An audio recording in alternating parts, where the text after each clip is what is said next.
Við ætlum að fara yfir sem okkar aðal öryggismál og annað slíkt í kringum það. Ég heiti Ægir og þetta Hákon og og við ætlum að fara hvaða árásir eru til, hverjir gera árásir og hvaða varnir eru gegn árásum. Það taka fram þetta mjög einfaldur fyrirlestur. Okkur var sagt að við höfum 20 mínútur og við höfum aldrei náð að gera þetta á 20 mínútum, sem við styttum þetta mjög mikið og okkur var bannað þetta mjög tæknilegt og bannað að tala ákveðin pródakt. Sem allar svoleiðis spurningar þurfa bara að koma síðar. Ekkert mál. Þetta eru aðalárásirnir sem við höfum orðið fyrir í Landsbankanum, ég tek það fram. Ég held að þetta sé flest allt sem við höfum til, en við höfum orðið vitni af þessu öllu, við höfum verið að verja okkur gegn þessu og við höfum verið að finna út hvernig við getum komið í veg fyrir þetta og hvernig hægt að gera þetta. Við þurftum að læra þetta allt saman til þess að reyna að fatta hvernig við getum varið bankan fyrir þessu og okkar kúnna. Ég hugsa að ef þið skoðið í gegnum þetta þá þetta flest allt sem bara eðlilegt og mikið af þessu seinasta eiginlega með það sem fyrir ofan og við ákveðum það að gera þetta mjög einfalt sem að við gerum fullt af myndum og þið áttu að vera mjög einfalt fólk. Það atvann ég að sagði okkur það allana. Ég ætla að fá að byrja að tala þetta. Það eBay account, það phishing attack. Þessi síða hýst á Íslandi og eBay, eins og ég veit, ekki með síður á Íslandi fyrir aðgang. Þannig þetta það sem við erum að sjá hjá okkur í bankan. Það mikið af vulnerability sem notað til að koma fyrir aðferðir á Íslandi að stela upplýsingar. Þetta tengist ekki bara Íslandi, heldur þetta bara fólki almennt sem fær vírusar og póstsendingar og rítar eftir yfir á þessi síður. Brute force. Þetta það sem við séum líka. Það að fólk að reyna að brjótast inn, nota mismunandi aðferðir til að tengjast okkar kerfum og það mismunandi. Þetta bara screenshot á tól, það til fullt af tól þarna úti, önnur sérhæð, annað sem hægt að kaupa. Og taka fram með brute force líka að ef þið haldið þetta taki langa tíma þá það ekki rétt og þið getið séð í logganum hjá okkur hvort sé verið að reyna brute force hacking og eru margir þarna sem að skoða loggana sína hverjum degi. Ekki? Nei, ok. Leiðilegt fyrir ykkur.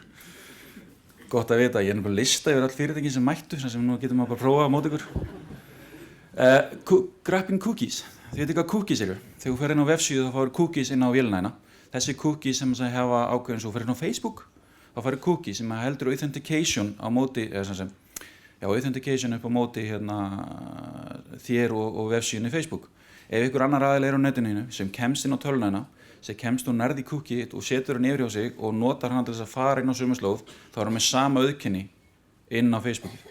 Þetta á við rosalega mikið af vefjum og ótrúlega mikið af heimaböngum. Náttúrulega ekki hjá Landsbankanum, en bara svona vil láta ykkur vita það. Þetta virkar mjög vel.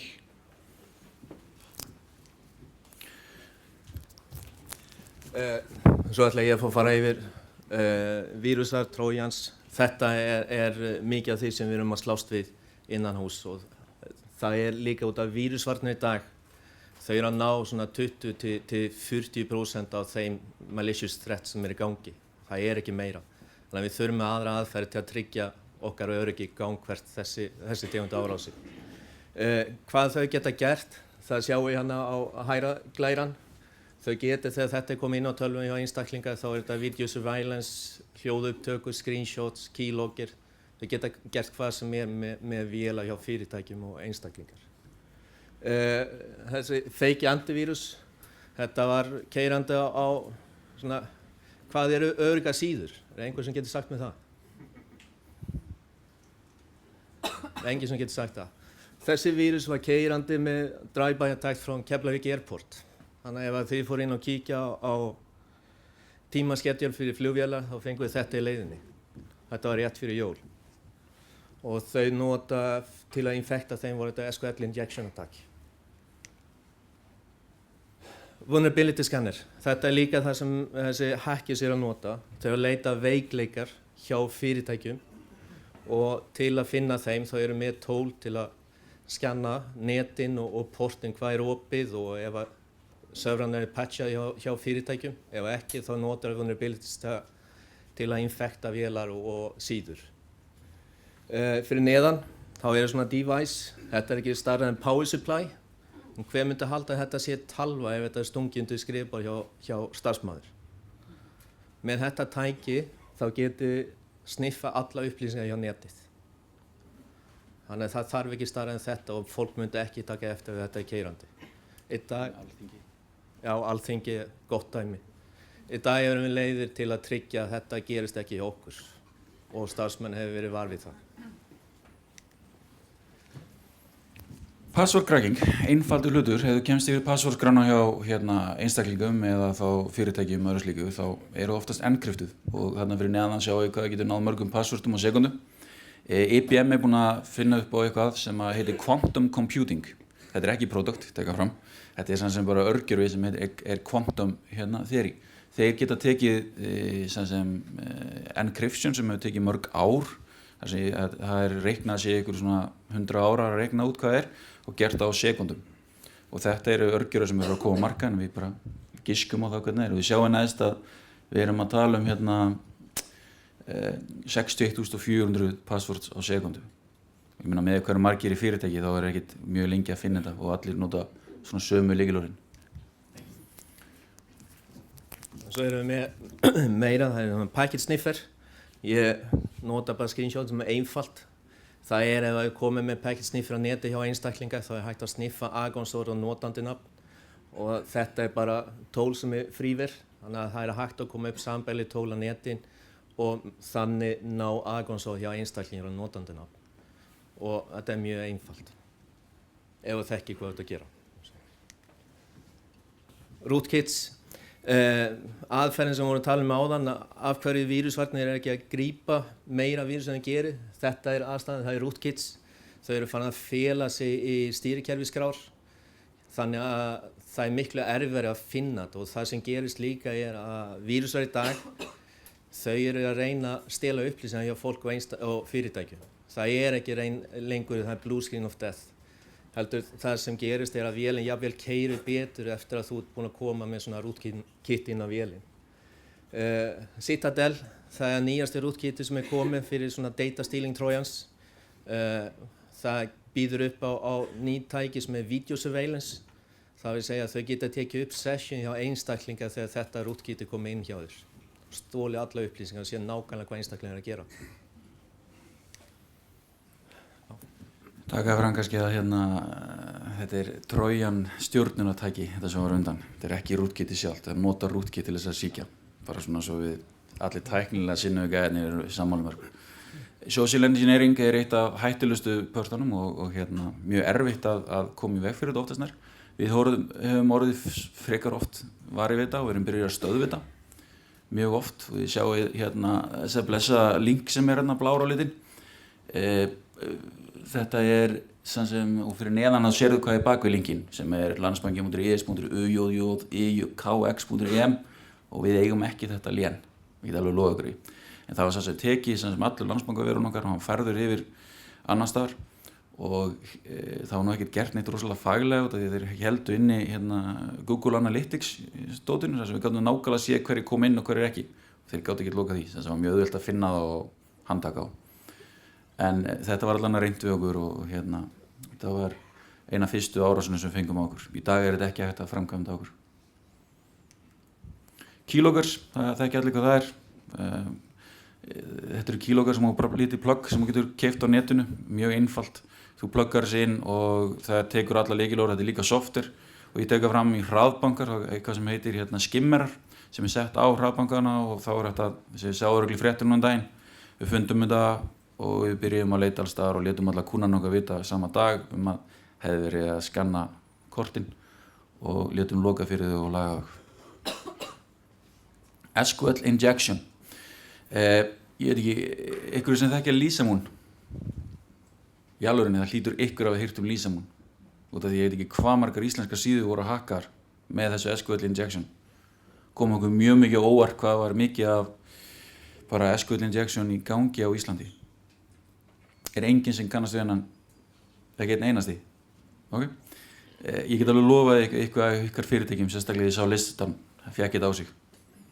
Sá sem að þetta mjög öflugt, þetta mjög einfalt og þetta oftast bara út af því að kóðarnir eða öryggisuppfærslurnar eru bara ekki í lagi hjá fyrirtækjum.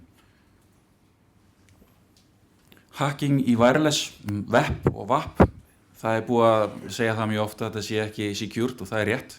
Það ekkert mál að komast inn á wireless rátara og eins og ég taki eftir að 13 bita lykill vinstra mín eða hægra mín, vinstra mín eftir hvar maður stendur og það tók nokkra sekundur, held að segja 17 sekundur og hægra mín 5 bita lykill og við erum að tala 2 sekundur. Ef þið sem web eða WAP og ekki með neina aðra leið bakvið til þess að verja ykkur, þá ekkert mál að komast inn í fyrirtæki ykkar, búið til alls konar aðferðir eins og man in the middle sem næstum ekki hægt að verja sig gegn en það mjög auðvelt að verja sig gegn því að láta ykkur fara inn á sig. Þú veist bara að það komast inn, bara hvað gerist eftir að þið komast inn á wireless umhverfi ykkur. Það annar partur. Drive-by attack, við skulum orða þetta svona að öruggar síður, þetta íslensk síða. Drive-by attack virkar þannig að þú ert að fara inn á einhver vefsíðu, þú ert með ekki búin að vera að uppfæra vélinina nógu mikið og þú færð inn á þau eitthvað kóða. Þetta eru síður sem eru bara mjög svo góðar. Þetta hýsingaraðili og ég sjáu það annað þarna háar öryggiskröfur. Þetta aðili á Íslandi sem ennþá með þetta. Og fyrir neðan þá getið þið séð að það verið að redirecta yfir á úkraínska síðu sem að smitar vélina ef þú ferð inn. Háar öryggiskröfur. Já. Eitt sem ég vil bæta við, þessi hýsingaraðila hýsir sem sagt fullt af síður og 60 af þeim síður sem hýsta hjá honum í dag infected. Þannig að þetta eitthvað sem hýsingaraðila þurfa að passa sig við líka að tryggja uppfærslu á serverinu vegna þess að það ekki síðan sjálft sem hackað, það serverinn sem hackað vegna þess að allt hýst á sömu server. Þú hefur gaman að þessu. Já, dýnaðilega takk. Þetta mjög svo skemmtilegt. Þetta við höfum orðið var við þetta eins og allar hérna árásirnar sem við höfum fengið. Við ætlum ekki að fara rosalega technical hvernig það virka og allt saman, en þetta fullt af tölvum sem fara saman inn á einn aðila og taka niður. Og Anonymous þetta aðal árásaðferðin sem Anonymous notar og fyndna við þetta sem fá við þetta að eftir útbúin taka niður oftast þær verðnir og annað slíkt, þá eru þeir ofta að gera árásir annar staðar til að komast inn á kerfin til þess að ná upplýsingum sem fáir vita en samt örugglega ykkur inni. Man in the middle, þetta eina öflugustu árásarleiðunum og við urðum var við það fyrir árið síðan og þá var farið inn á heimaráturar hjá starfsmönnum. Þeir teknir, þeir voru sem hafa farið inn á hann, tekið hann yfir og búið til hálfgerð svona man in the middle árás. Þar sem hann náði upplýsingar sem voru að koma inn á milli. Það tók smá tíma að finna varnir gegn þessu en eitt af því aðalvita það að þegar þú ert inn á einhverju neti, hótelneti eða einhverju opnuneti, þá veist ekkert hvað kerfistjórinn að gera og kerfistjórinn hefur algjör stjórn á vélinni, netinu og öllu og ef hann hefur router á routerinn, þá veist þú ekkert hvert þínir pakkar fara og hvort hann sé að sniffa það upp að taka og gott dæmi sem á cookies, ef þú ferð inn á einkabanka eða heimabanka eða ykkur annað slíkt, þá ekkert mál að taka cookie-in, recreate hana og Wireshark eða hverju sem það bara fullt af, ég fara á YouTube og leita hvernig á að gera þetta sýnt og þá hægt að hirða sem allir upplýsingar á Facebook, Gmail, bara nefni hvað það nota allt cookies, eða næstu því allt cookies. Man in the middle, það oftast talað það Browser. Já, man in the browser, sorry. Það oftast talað þetta í samband við banki Trojans. Það vil segja að þau fara inn í samskipti hjá einstaklingum þegar hann að gera millifærslur í heimabankan. Þetta eitthvað sem við höfum séð meira og meira gerast. Við sáum fyrstu atvikin á Íslandi 2009 og það ekki að minnka. Og ástæðan fyrir það það sem við vorum að tala áðan, Citadel. Þetta hugsað fyrir svona árásir á bankar og fyrirtækjum. Þannig að það líka að fara yfir að stela upplýsingar af fyrirtækjum í dag. Bankarnir komna með öflugri varnir, þannig að þau að leita sér aðra leiðir til að ná upplýsingar til að selja. Þetta allt gert í þann að afla sér pening. En í man in the browser þá geta þau fara inn í samskiptin þar sem þú ert að millifæra kannski 500 krónur á móðin. Það það sem þú sér á síðunni, en það sem gerist þegar posta til bankan, það að það kannski allan upphæðin nema 10% sem fara til einhver annan einstakling og það oftast eins og við kalla money mules og þau geta þá tekið út pening og fært þetta yfir til þessi einstakling sem með þessu trójans og stjórna þetta. Man in the mobile, þetta nýjasti tegunda vírusar. Það að þau ná social engineering aðferð sem nota til þetta. Þannig að tryggja það að einstaklingin áttar sig ekki á því að hann infected þegar við gerum millifærslur í bankanum til dæmis. Þá þau að senda out of band skilaboð í síma en þá þau búin að ná yfir völd á símtækin líka og getur breytt samskiptin í SMS skilaboðin þannig að lítur út að þetta sé valid samskipti og þú fær allt annað og samþykir eðlilega. Þetta hefur verið gríðarleg aukning síðustu 2 ár og ég held að þetta á eftir að bara aukast áfram. Ein spurning, hvað margir sem eru með vírusvarnir á símanum sínum? Já, ok. Þið veitir það að vírusvarnir í símum, þau virkilega virka. Þetta einföld tæki og þegar ykkur að setja ykkur að kóða eitthvað inn slíkt inn á símana, þá geta það ekki ef að vírusvarnir sé fyrir. Þetta er svona 99% vörn á síma. Ef þú ert ekki með vörn á brás annars slíkt, það mikla líkur að það sé búið að taka yfir símaðin líka. Hann notar sömu tækni og að nota bara í venjulegum PC-vélum. Hver gera árásir? Hvað hefur mikið tíma eftir? 3 mínútur. Árásaraðilar, þetta eru þeir. Þetta frægur Circle, þið getið séð þetta á netinu, cyber theft ring og þetta bara eðlilegt fólk. Það búið að handtaka þessa. Þetta var mjög miklu peningar sem þeir gerðu og mjög einfalt tæki. En förum bara næstu. Já, og ef þið haldið það að þessi aðalar sé í kjallarann hjá mömmu og pabbi eða af og ömmu, svona stórir, feitir, sveittir náungar, þá það rangt. Aðalarnir sem eru venjulega í þessu eru þessir. Og þetta kallaðist sexiest hacker. Þið getið séð þetta á sem öllum síðum. Hún var handtekin fyrir multimilljónir og bíllinn til hliðar ástæðan fyrir því að fólk að þessu. Þetta var tekið í öðru svona áhlaupum þar sem hackerinn átti svona bíl. Þetta allt spurning pening eins og alltaf. Hvaða varnir eru? Þetta eru 2 glærur. Þetta einu varnirna sem eru til. Það til fullt öðru en þetta samt svona basic hlutur. Ég aftur ætla að segja þið voru einfaldir gestir sem áttum að hafa þetta einfalt. Og öryggisuppfærslur númer 1, 2 og 3. Þið þurfið að gera öryggisuppfærslur. Ef þið gera þær ekki, þá ekkert mál að finna út hvernig þetta gerir þetta og hvernig þetta komast inn á tölvukerfinu ykkar. Fylgjast með öryggiskerfum. Eins og ég spurði ykkur áðan, hvað fylgjast margir með logganum ykkar? Og ef þið kaupið ykkur kerfi sem að gera eitthvað eins og eldveggi og annað slíkt, hvað eru margir sem fylgjast með eldvegginu sínum með það? Ok, gott hjá ykkur, þá allan ættu þau að sjá brute force hacking eða þið segja því. Kóðarýni. Þegar þeir eru búið til eitthvað kóða, hann rýndur, öryggislega séð. Secure coding kallast þetta. Það þarf að gera á þetta því að það oftast alltaf ykkurir sem vulnerabilities í þessu hlutum. Eftirlit með gögnum og ekki fólki. Það sem við erum með DLP sem að gera verkum að við getum fylgst með gögnum. Við erum ekki að fylgjast með fólki. Okkur gjössalega saman hvað fólk að gera innan hús. Við merkjum gögnum okkar high importance eða eitthvað sem við viljum ekki missa út og við fylgjast með þeim frá A til Ö. Vírusvagnir og gagnatapsvarnir á öll tæki, hvort sem það sími, hvort sem iPhone eða iPad eða hvað sem það heitir, skiptir ekki máli. Það getur allt fengið vírusa, það getur allt orðið smitað og það hægt að ná öllu. Óæskilegt tæki ef eitthvað fyrir á neti ykkur sem veit ekki hvað endilega farið og skelli og tæki sem að sýndi ykkur á, það sem fer fram hjá 802.1x staflinum. Hann virkar ekki fyrir þetta, það aðrar leiðir.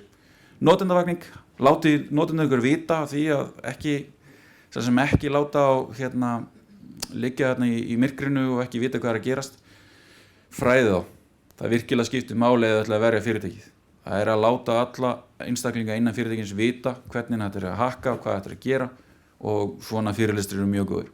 Og síðan bara almenn skynsemi. Það ekkert sniðugt að skilja eftir fartöluna í lest. Varning gegn þessu, þetta það sem við sýndum ykkur í byrjun. Ég held þið fáið þess að blessaðu glæru sem að svona segja og ég bara bendi ykkur á man in the middle attack. Ef hún vel framkvæmt, þá þú ekkert að stöða hana. Það bara þannig. Þú þarft að treysta netinu sem þú ert á. Og senasta glæran síðan, þetta þær árásir sem Landsbankinn hefur verið fyrir senustu 30 daga. Hvað eru þið búin að fá mikið árásum á ykkur? Ykkur sem getur svarað því? Ef það sé ykkur spurningar, þá bara endilega spyrjið. En ég held þessi búið með tíman sem að... Ok, ykkur spurningar? Ok, þá þakkum við fyrir okkur.